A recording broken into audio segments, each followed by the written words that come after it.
तो अगर आपने ये मूवी देख रखी है तो ठीक है, वरना इस वीडियो में स्पॉइलर है, मैं अभी वार्निंग दे रहा हूँ, बाद में मत कहना कि बोला नहीं। तो गाइस सबसे पहले तो thank you so much for 1 lakh subscriber. मतलब भाई मुझे तो यकीन नहीं हो रहा कि इतना सब्सक्राइबर्स हो कैसे गया, मतलब दिल से शुक्रिया यार भाई लोग। खैर अब इंट्रो को ज्यादा लंबा नहीं करते और वीडियो में आगे बढ़ते हैं।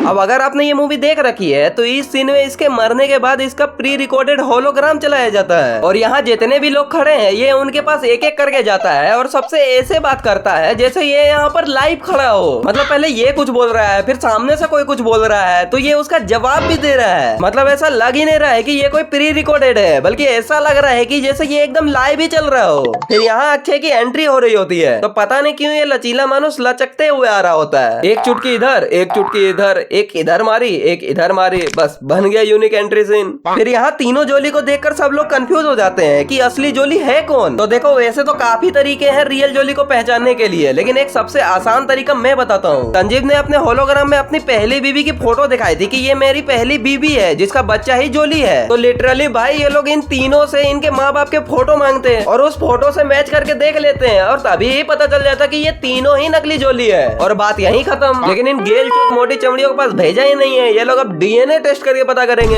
यहाँ जोली इन दोनों का कंबल खींचता है तो इन दोनों की टांगे नंगी हो जाती है, लेकिन इधर से देखो इसके ऊपर तो कंबल पड़ा हुआ ही है। और जब इन दोनों का कंबल खींचा गया था तब इन दोनों ने एक दूसरे को देखा था, लेकिन उठने के बाद दोबारा एक दूसरे को देखते हैं और फिर से चिढ़ते हैं। इस शिप में झील भी है?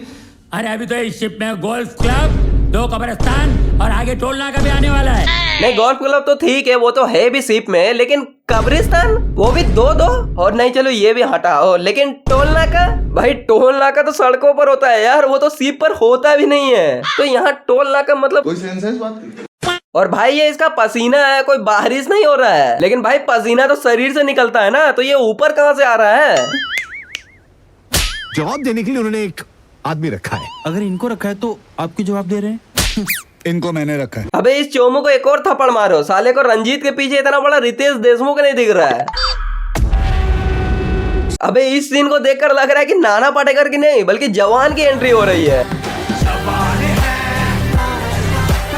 एक बार को तो मुझे भी लग रहा था कि जवान ने हाउसफुल 5 से भी कोलैब कर लिया क्या, और मैं ये सोच ही रहा था कि तब तक ये ताऊ का चेहरा दिखा देते हैं। आ गए मेरी मौत का तमाशा देखने।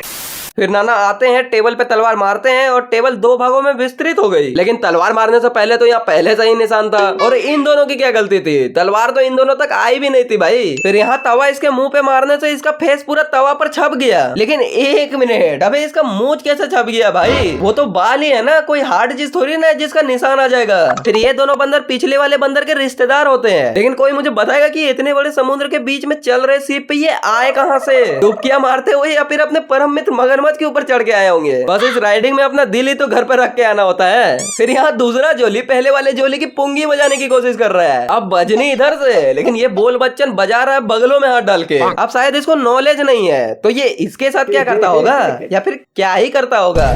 फिर यहाँ लिटरली कार पूरी बस को फाड़ कर आर पार हो गई है, लेकिन कार अभी भी एकदम फर्स्ट क्लास है, एक खरोच तक नहीं आई है भाई कार पे।